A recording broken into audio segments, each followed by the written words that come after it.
So with the wind up the way it is, offshore fishing, it isn't on. Instead, we head for an amazing spot. The ruins of Fort Victoria, the third attempt to colonise the north of this country.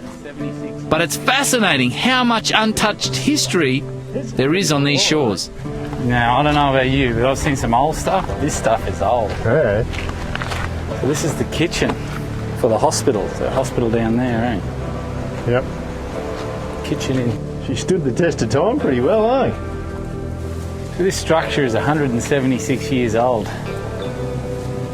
Built back in 1839. That's amazing. It truly is amazing.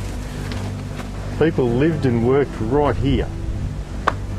Now this was the third attempt by the British government to try and set up a base here in the north of Australia.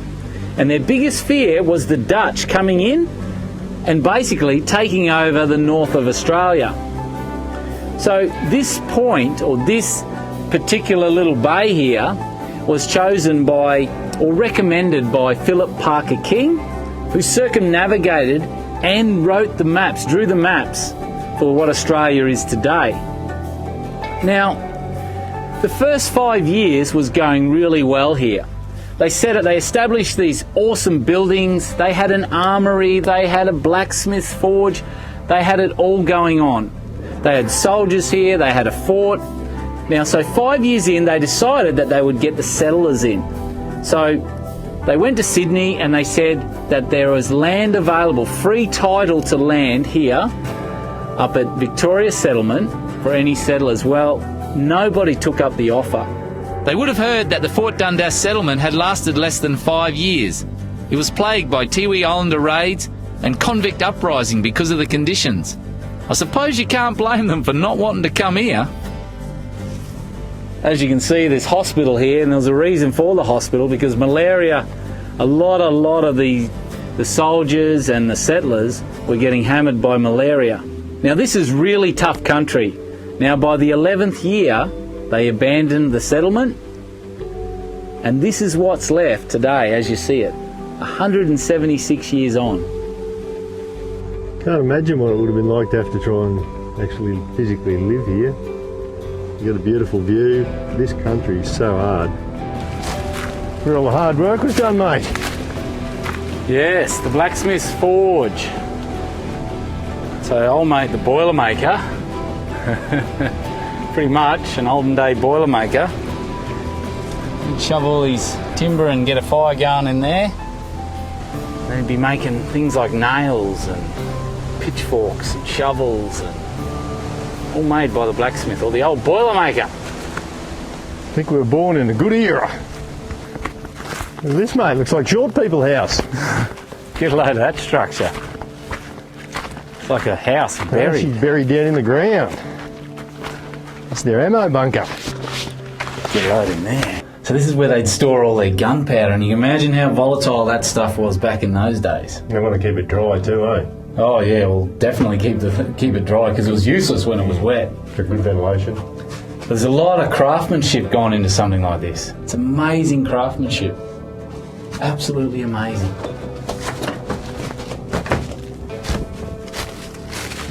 All these shells been scratched up by this turkey's building this turkey mound, mate. You reckon people here would have been eating them, or?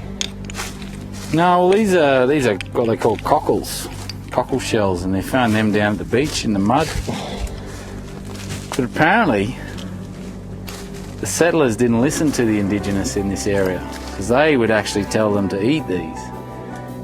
So one thing about this country, and you know yourself, that if your body is weak and you don't have the right nutrients, then you're susceptible to disease and infection and things like that really easily. You're in trouble. And it was the indigenous that said, eat the oysters, eat the cockles, and they didn't listen, mate. They didn't listen. Their undoing, eh? Oh, that was well and truly part of their undoing. So this structure here, this was probably one of the first structures they built. This was the kiln. And it was here, this little entrance in here, they would shove all the timber. So all the timber would go in here, and that would be the fire. And they'd stoke the fire, and they'd get that fire going red hot. And then up the top, they'd have this sort of clay pot sort of thing, and they'd fill that with the oyster shell, coral, all that sort of stuff, that sort of limey sort of crustacean material, and they would get it superheated. They would superheat it, and then they would add water to it, and it would turn to this instant powder, and it was that powder that they'd mix into a mortar. And you can see how this structure is very sparse when it comes to its construction. So more than likely, this was the first thing they built. Pretty cool in here. Look at that.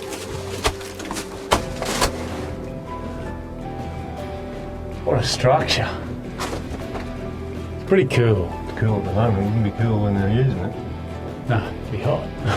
This has a significant bearing on Australia in the early days. And one of the true settlements of Northern Australia. Well, this mate, just the chimneys left. See, the thing about the English when they settled here is they decided that they would make everything like they did in England. So they built the same sort of structures, and their clothing, they'd even wear the same clothes. Now, I don't know about you, but the temperature difference, that is why I think it sorted them out, and they only lasted 11 years. And that's when they moved on to where the settlement is now in Darwin. But there was a lot of people that never made it out. A lot of people that got buried here in this cemetery. And one of these memorials behind me reads, Mrs. Lambrick died with child. There was an Indigenous guy around here called James, and he befriended the Lambrick family. And it was said that once they left this settlement, the Indigenous folk lined the point and wailed. And it was said that James cared for this grave until his death, some 70 years on. We leave Fort Victoria behind with plenty to think about the old days. Now, one thing you could do back then as well as now is, you guessed it, catch some fish.